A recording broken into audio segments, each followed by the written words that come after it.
You guys hear me on this? Okay, wait, don't leave. So Paul also asked for an outro.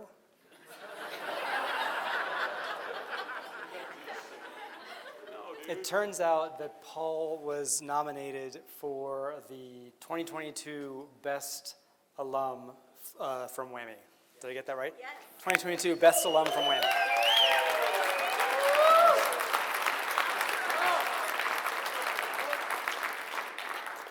So thank you all for being here. Thank you, Paul, for that introduction. Thank you to Sheila and to Chris for the opportunity to be here. And thanks to all of you for spending the next 35, 40 minutes with me. As Paul said, my name is Mark. I am currently the Chief Medical Officer for Mercy Ships, which I will explain to you what Mercy Ships is about halfway through my talk. And I'm also a lecturer in global health and social medicine at the Harvard Medical School. And I've entitled my talk, Solving for Why, which is a phrase that I'll explain in about 9 minutes. But what Paul and Sheila had asked me to talk about was a little bit of a meditation, a little bit of an exploration of how we as a profession, how we as individuals can navigate this really strange space that our profession is in. Right, we're coming out of a pandemic. First time that y'all are meeting in person in 3 years. Coming out of a pandemic, but we're not quite out of it yet.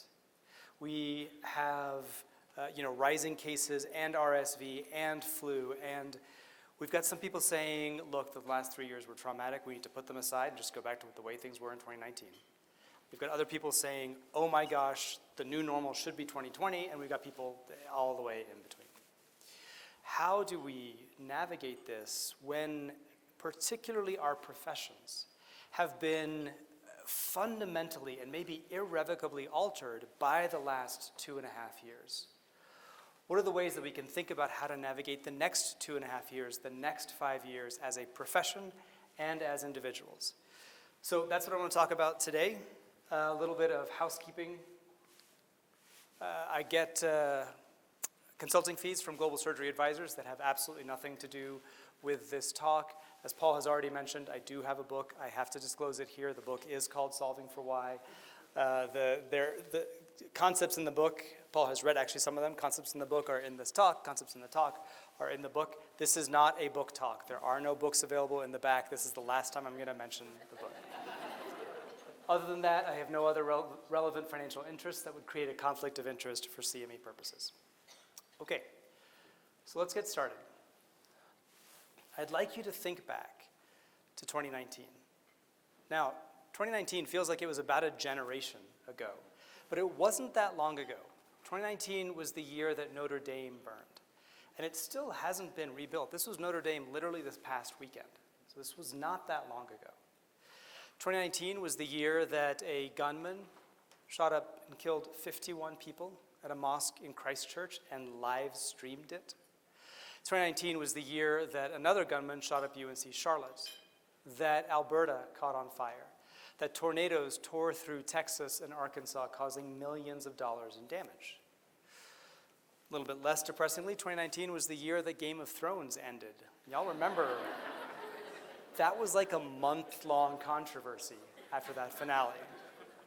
So we got to the end of 2019, and it felt like we were standing at a threshold. It felt like we were putting a bow around a foundational year, a year that was kind of difficult, a year with some difficult things that happened in it.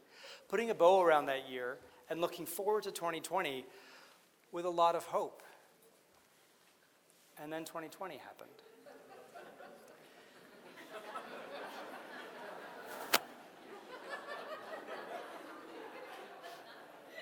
It started with intimations of World War III with Iraq and Iran in January of 2020. And then in February, the entire continent of Australia caught on fire. Then there were murder hornets. Then there was a newly discovered comet that some people told us was an omen, and you know what? After these last 2.5 years, they were probably right.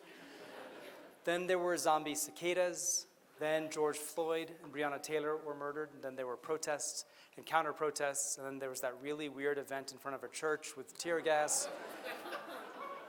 And then there was Harvey Weinstein and Jeffrey Epstein and Prince Andrew and pedophile sex rings. And then there were firenados in California and derechos in the Midwest. Then there was a double hurricane in the Gulf of Mexico that we haven't seen in 130 years. Then the skies on the West Coast turned into Blade Runner. Then there were rumors that Kim Jong-un was dead and his sister was running the country. Then there was the longest election night ever.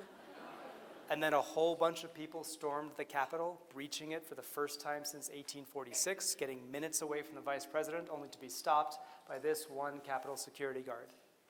It goes on. Then Burma fell apart. There was a coup in Burma. Then Texas froze. Then the Ever Given got stuck in the Suez Canal. And then we flew a drone on a different planet. And then Ethiopia fell apart. And now we've come full circle to intimations of World War III with what's happening in Ukraine. That is a lot of stuff to have happened in 2.5 years. And underpinning all of that, underpinning every one of those newsworthy events, was COVID. Depending on which studies you read, between 6 and 18 million people have died, and over 650 million people have been infected by a virus that spreads through our face holes, and we are at each other's throats about what to do with those face holes, or vaccines, or distancing, or anything else. We have seen over the last 2.5 years our colleagues furloughed and fired. We've seen our salaries cut. We've seen our retirement funds dipped into. And at the same time, we have seen insurance companies double their profits and billionaires make over $1 trillion since the start of this pandemic. I don't know about you, but there have been times over the last 2.5 years where it's felt like a full frontal assault on the things that brought us into medicine in the first place. The things like caring for other people, like science, like rationality. And yet, there is an unspoken assumption that as providers, what we have to do is show up day in and day out, keep our heads down, don't ask any questions, all for the sake of our patients. This article is an op-ed in the New York Times in 2019, before the pandemic happened, 6 weeks after Notre Dame burned. It's an op-ed by Danielle Offrey, who's a physician in New York City. And she makes the compelling case that the very business of our profession depends on us keeping our heads down, not asking any questions, and showing up day in and day out. And we continue to do it. Most physicians, she says, remain committed to the ethics that brought them into the field in the first place. An overwhelming majority of doctors and nurses do the right thing for their patients, even at high personal costs. Now listen, I work in global health right now. I have worked in countries at the end of their civil wars, and I don't think I've experienced a time of higher personal cost to ourselves, to our families, to our physical health, to our mental health. How many of you remember this obituary in 2020 of Lorna Breen, the director of the emergency department at the Allen Pavilion in the northern part of Manhattan, who took her own life because she could not come to grips with the patients in her emergency department that shouldn't have been dying, but were dying of a disease that she and the rest of us had no idea how to treat. My ex is an ICU doctor, and so many times she would say, there are patients in my unit that are dying that shouldn't be dying. What a toll this takes on us and has taken on us. This study came out right after the first wave of the COVID pandemic, and it showed that 1 in 5 clinicians met clinical criteria for depression. Just last week, a study came out showing that just in 2021, 117,000 physicians have left the profession. That is 5 years of graduating med school classes, all retired in 1 year. Last month, The Atlantic published a piece by Ed Young claiming that 300,000 nurses have left the profession since the start of the pandemic. I'm giving you all this not to depress you, but to tell you that our profession has been changed by this pandemic. Our profession has been altered by this pandemic, and we have a choice right now. We have a choice to continue to show up day in and day out, keep our heads down, not ask any questions. We have a choice to go back to 2019 and just sort of ignore the fundamental change that's happened in our profession. Or I think we can take this opportunity, the place that we are right now, to not show up day in and day out before we ask some questions. Take this opportunity to understand what we want to do with this. When I started writing this talk, I started writing a very different talk. Burnout is a huge topic in conversation. I started writing a talk about burnout. And it was a talk about the way to navigate ourselves through burnout was to keep the main thing, to keep the humanity of our patients at the center of our decisions. And I think that's a really important thing to talk about. But as I started working on that talk, it started to feel glib. It started to feel like just another talk that's encouraging you to keep your head down, show up day in and day out for your patients. It's a talk like the ones that you've for sure heard that ask doctors to, do more yoga to get out of burnout. And I realized as I was writing that talk that I did want to give a talk about keeping humanity at the center of our decisions, but the humanity that I wanted to talk about was not necessarily the patient's, it was our own. I think we have the opportunity right now in this threshold that we are in to look to our own humanity, keep our own humanity at the center, and navigate with that through this threshold. It's an opportunity to use the words at the start of this talk to solve for why. So, I've now used that phrase twice, and I haven't explained to you what it means. To explain to you what it means, I'm going to show you a video. This is a video by a stand-up comedian named Michael Jr. Michael Jr. does great stand-up comedy. He's clean. You can watch him with your family. He's given me kind permission to use this video in this talk. And what Michael Jr. does is in the middle of his stand-up acts, he sits down and he talks randomly with members of his audience. And he calls these times break times. So this is a break time with Michael Jr. in 2016. Brother, right there. Yeah. What's your name, bro? Daryl. I'm gonna need you to slow down with all that, bro. For real, you scaring the white people. You can't do that, Daryl. I'm sorry, bro. You scaring me too, though. Wow. Well, what do you do for a living, Daryl? I work at Oak Ridge Military Academy. I'm the music director there. Musical director at Oak Ridge Musical Academy. Okay. Yeah. But you got a deep voice, man. I would not want to get you mad. Jonathan, come here. You're like, oh, snap. 9 Jonathans show up. It's amazing, dude. So you're a musical director. Cool. Yes, sir. All right, so let me get a couple bars of like Amazing Grace. Can you do the first part of that? Let me hear. We didn't plan this. Just so y'all know, we didn't plan this at all. I'm just randomly talking. Go ahead. Amazing grace, how sweet the sound that saved a wretch like me. Wow. That bro could sing. You know what I'm saying? All right. Now, what you give me the version is if your uncle just got out of jail, you got shot in the back when you was a kid. I'm just saying, let me see the hood version real quick, if you know which version I'm talking about. Just see if that exists. Let me see what you got. Amazing grace, how sweet the sound that saved a wretch like me.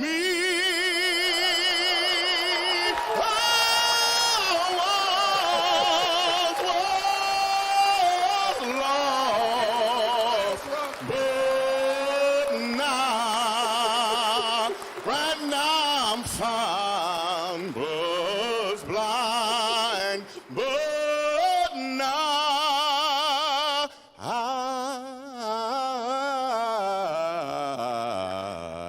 I see.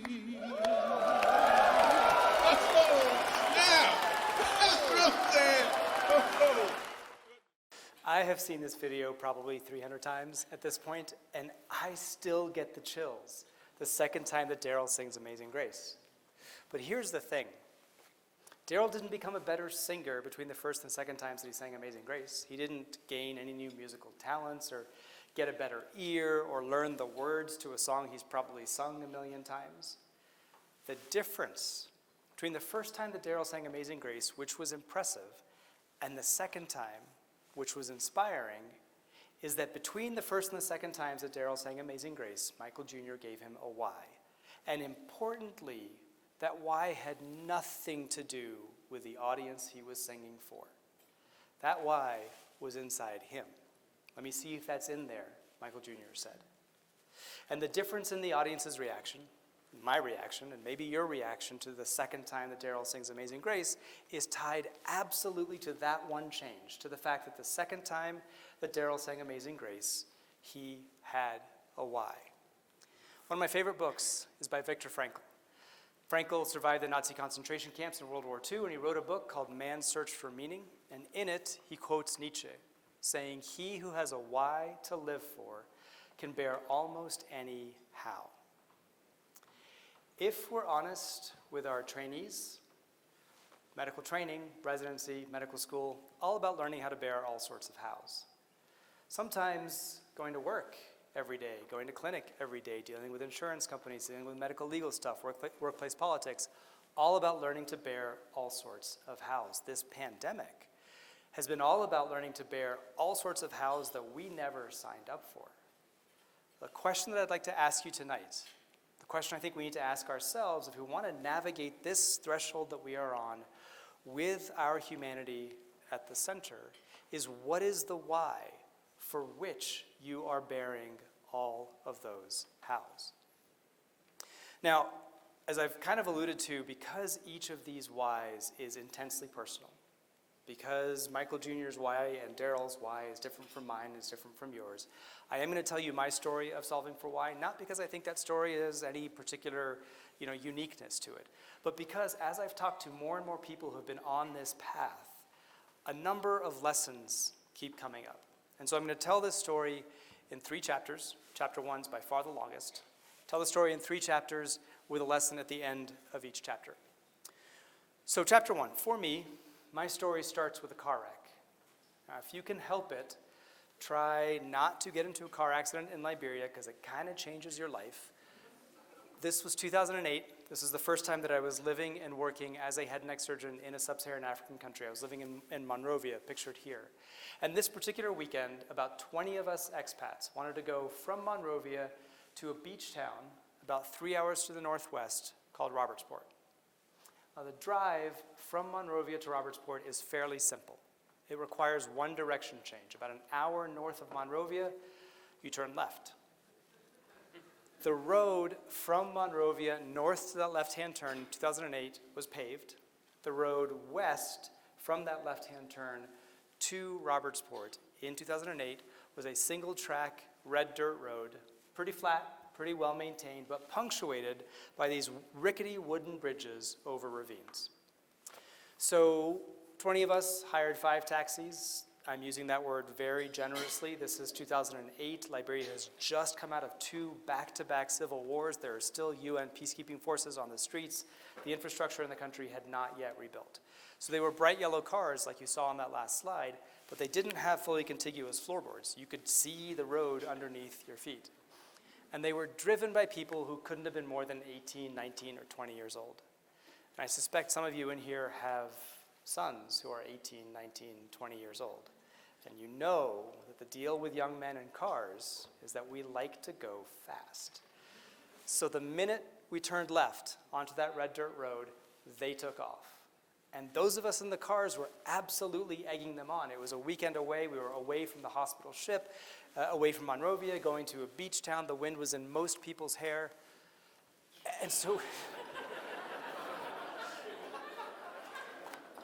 So we go to the Mon, and the car that I was in, the car that I and my friends were in, made it to the front of the pack. And what he would do, what that driver would do, is on the straight parts of the road, he would book it as fast as he could. And then he knew where the bridges were, so he'd stop at the bridge, slow down, take the bridge responsibly, and then book it again to the next bridge. You can kind of see where this is going. You drive down a dirt road really fast, stop all of a sudden, you kick up a whole bunch of dust behind you. The car behind us didn't see us, smashed right into us, and we fell off the bridge and into the ravine. Now, they say that time slows down, And it does. It's been nearly 15 years since this accident, and I can still see the ground slowly coming to hit the windshield. And I remember thinking, I guess this is how I die. I'm all right with that. The ground hit the windshield. The car was totaled. Thankfully, none of us was totaled. We escaped with some scrapes and bruises. A Pakistani contingent of those UN peacekeeping forces was traveling down the road the other direction. They saw what happened. They gathered us up, made sure we were okay, gave us some tea, packed us into the other 4 cars. We made it to Robertsport for the weekend and made it back to Monrovia for work the next morning. There's been some really cool research about this time dilation, this slowing down of time that happens in catastrophic and near-death experiences. Arstila in Finland thinks that this time dilation is due to an immediate up-ramping of the normal cognitive processes that happen in our brains every day. That may be due to the release of one of 14 different neurotransmitters that are released in our brains en masse right at the moment of death. But there's a second school of thought. Stetson and his colleagues think that none of this is true, and that this time dilation is a misremembering of the events of the catastrophic or near-death experience. It's a really fascinating area of research. And if you have 5 minutes, look up Stetson's 2006 paper where he showed this, because the experiment they designed is supremely elegant. Supremely elegant experiments, very fascinating stuff, but to some degree it didn't matter to me. Because that thought, this is how I die and I'm okay with it, that thought stuck with me for the 2 days in Robertsport and has continued to stick with me for the 15 years since. And the reason I know now that I was okay with it was that because by then I had started to solve for why. The road there, though, was not straight. I never wanted to be a doctor, like actively, adamantly resisted being a doctor. I have terrible handwriting. So the adults around me when I was a kid would be like, oh, he's going to be a doctor. And I'd say, no, I don't want to be a doctor. I want to be a rock star. Because what little boy doesn't want to be a rock star? Or no, I don't want to be a doctor. I want to be a philosopher. Because what little boy doesn't want to be a philosopher? But I grew up in a religious household. I grew up reading the stories of missionaries, of people like Bruce Olson, Hudson Taylor, Jim Elliot. And what I really wanted to be was a linguist. I was going to be that guy that was going to disappear into the jungles of Papua New Guinea, and specifically Papua New Guinea, create the writing system for a language that had at that point not been written, translate the Bible and maybe some Shakespeare into it, and emerge when my work was done. But I'm also the firstborn son of an immigrant family. And as any firstborn sons of immigrant families know, we have 3 options: doctor, lawyer, or failure. Didn't want to go into the law. I liked biology, so I went to school, majored in biology, and 95% of the kids graduating from my biology class ended up in med school. And because I couldn't be a rock star or a philosopher or a linguist, I had no reason not to follow them. So I did. I went to med school, and I hated it. I tried to quit after my first month. Ended up quitting after my first year, moving from Texas, where I was in med school, to Singapore to put 9,700 miles between me and medicine. I moved to Singapore to be a teacher, loved that year so much that at the end of it, I walked to the immigration building fully intending to apply for permanent residency to keep 9,700 miles between me and medicine. Walked up to that building, walked around the block that it was on, a little bit like Joshua at Jericho, finally gathered the courage to put my hand on the door handle, chickened out, let go, went back home, went back to hating medical school. Went back to hating it so much that when it came time to pick a residency, I had no idea what I wanted to do because I didn't want to be in this endeavor in the first place. So I figured the wisest way to pick a residency would be to choose something that would let me work as little as possible, make as much money as possible, so that I could do all the other things that I wanted to do in my life, like, be a linguist or a rock star. And that specialty was ENT.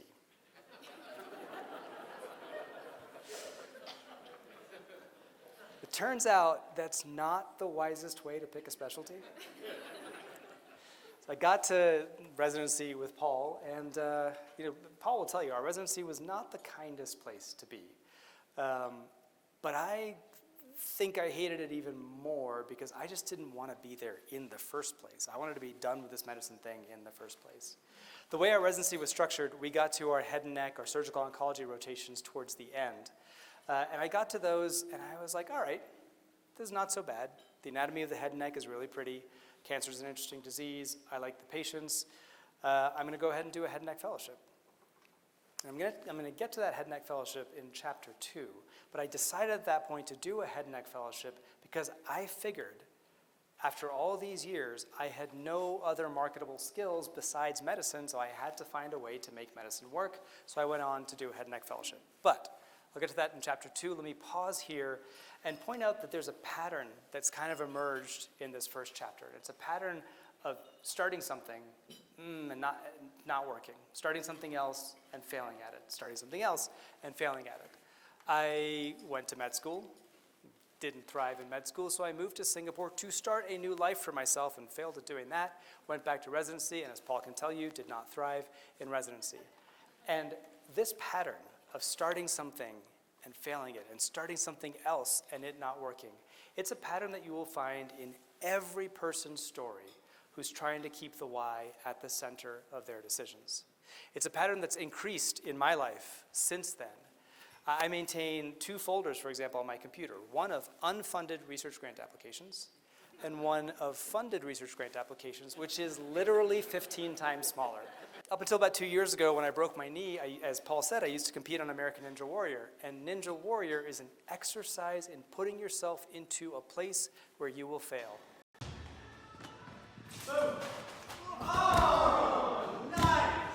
One of my other favorite authors is Thomas Merton. Merton writes, "Do not depend on the hope of results. You may have to face the fact that your work will be apparently worthless or even achieve results opposite to what you expect. As you get used to this idea, you start more and more to concentrate not on the results, but on the value, the rightness, and the truth of the work itself. Do not depend on the hope of results, which is literally what we are trained to depend on in medicine. As surgeons, we will console ourselves when we have a complication by saying, you know what, the only surgeon without complications is a surgeon who doesn't operate enough. And I think that's true. But our results-focused American psyche will not allow us to apply that same grace to our own lives. I told you just now that the reason that I went to do a head and neck fellowship was because I felt like I had no other marketable skills besides medicine, and so I had to make it work. I do think that's true, but if I can be honest with you all here, the real reason I went to do a head and neck fellowship was because I was afraid.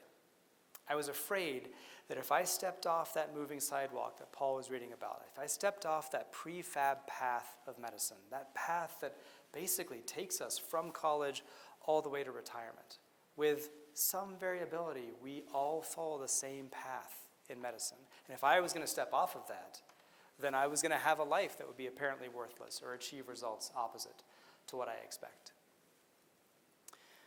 The first step in navigating where we are right now as a profession, intentionally, with our why at the center and with some grace, is to find ways to fall in love with failure. And I'm using that phrase really, really particularly.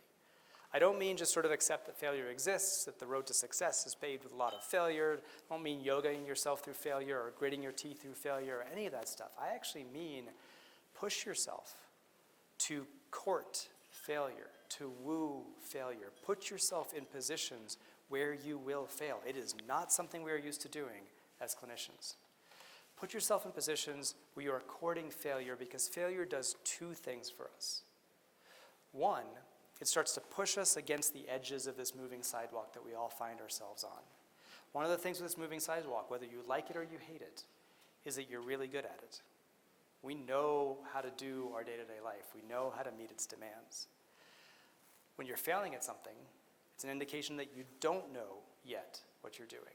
So putting yourself in positions where you will fail pushes you against that moving sidewalk. And the second thing that it does, relatedly, is it starts to break that idolatry of the hope of results. if you want to navigate the next 2.5 years in medicine, putting results at the center is just going to repeat everything that we've been doing for the last 2.5 years. So, lesson number 1, fall in love with failure. Chapter 2. I went from New York to Toronto to do a head and neck fellowship, and I actually liked that fellowship. Still like head and neck cancer, still like the anatomy, even started to fall in love with that really cold city of Toronto. And as Paul said, went back to do a second fellowship in microvascular and reconstructive surgery. But in between those 2 fellowships, I took a second year off. I moved to Monrovia in 2008 to work as a head and neck surgeon on a hospital ship where that car accident happened. I worked and still work with this organization called Mercy Ships. Mercy Ships is an NGO that, if you haven't encountered them before, you can kind of guess by this picture and by their name. They respond to a lack of access of surgery in resource-constrained settings through a bit of a unique platform. They deliver surgery, research, infrastructure development, training, advocacy from the decks of hospital ships. This is the ship that I was on in 2008 when that car wreck happened. This is the Africa Mercy. She's a 500-foot-long converted Danish rail ferry. She's 8 decks tall. The 3rd deck is the hospital deck. On that hospital deck, there are 75 patient beds. There's 5 operating rooms, a 4-bed ICU, 5-bed PACU. There's pathology, there's speech pathology, there's rehab, there's a CAT scanner, pharmacy, basically anything that you would want to deliver high-quality care here, just packaged onto a ship and docked off the coast of sub-Saharan African countries for 1 or 2 years at a time. And I could spend an hour, I won't, but I could spend an hour talking to you about the data behind the lack of access to surgery in resource-constrained settings. The fact that 71% of the world's population can't get surgery if they need it. The fact that 81 million people, 10 times the population of New York City, are pushed into poverty every year by the costs of getting their surgery.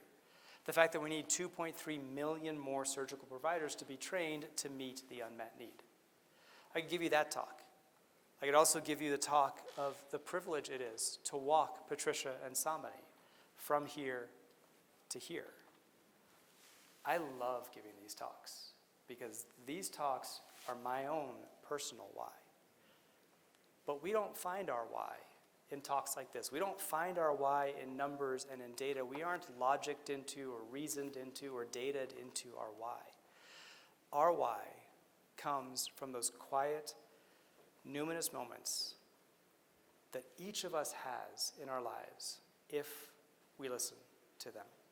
The Bosnian author Alexander Hamon writes, "There are moments in life when it is all turned inside out, when what is real becomes unreal, what is unreal becomes tangible, and all your level-headed efforts to keep tight ontological control are rendered silly and indulgent." What better description of our profession in the last 2.5 years than that last phrase? Level-headed efforts to keep tight ontological control over ourselves, over our career paths, over our results, over the behavior of others in the middle of a pandemic. Yet our why doesn't come when we have tight ontological control. It comes when what is real becomes unreal, and what is unreal becomes tangible. As Paul foreshadowed, that event happened for me the first time I walked onto that hospital ship. Walked down the red stairs at the front of that hospital ship. Took a right-hand turn, left-hand turn, into the maxillofacial and head and neck tumor ward. Saw a dozen head and neck tumor patients at various stages in recovery. And as Paul said, it hit me. This is what I have been training for the last 15 years to do. The second step in finding your why is to listen. The second step is to find those quiet, numinous moments. They're getting harder and harder to find as our political discourse gets more fractious. The 24-hour news cycle is constantly bombarding us. Take the time to listen to those quiet, numinous moments. Take the time, again, from what Paul read from Maya Angelou. Take the time to let choice whisper in your ear. Let love murmur in your heart. Be ready and listen. Chapter 3. You would think that a road to Damascus moment like that would change my life forever, but as you've probably picked up so far, I'm not a very brave man. So I came back from Africa, went right back onto that moving sidewalk, finished my fellowship, got a post as an academic head and neck surgeon at a big city hospital in Boston. Got there and was like, ooh, that sucks. And you know, for the majority of my training, I had been told, I'm sure you all have heard this too, I'd been told, stick it out, it gets better, it gets better, it gets better. And they're right, it gets better. Being an attending, way better than being a resident.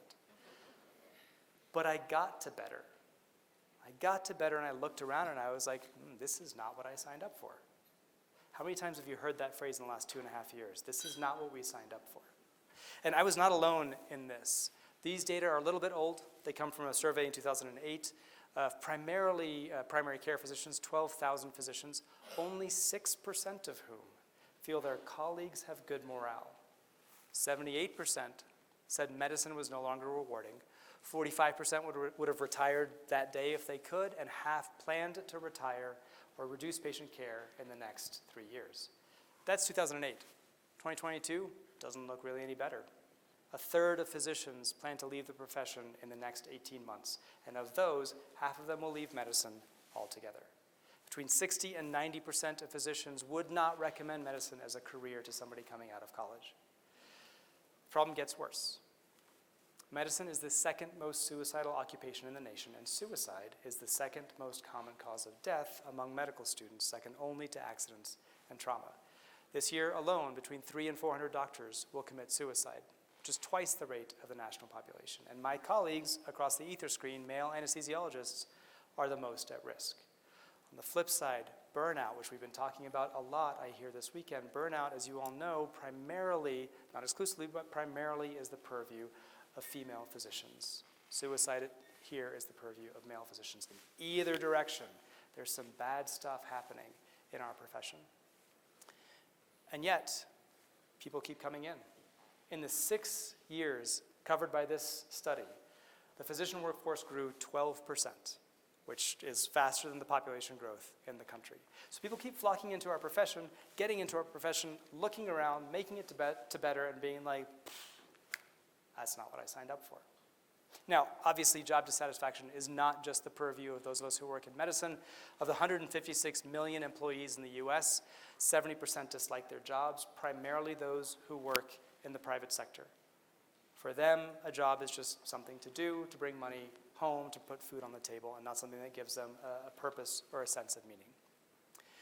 Okay, so against that slightly depressing backdrop, I went back to Africa, started talking to this man here, a man who's become a mentor and a friend. His name is Gary Parker, and he's been working on these hospital ships as a surgeon for 36 years.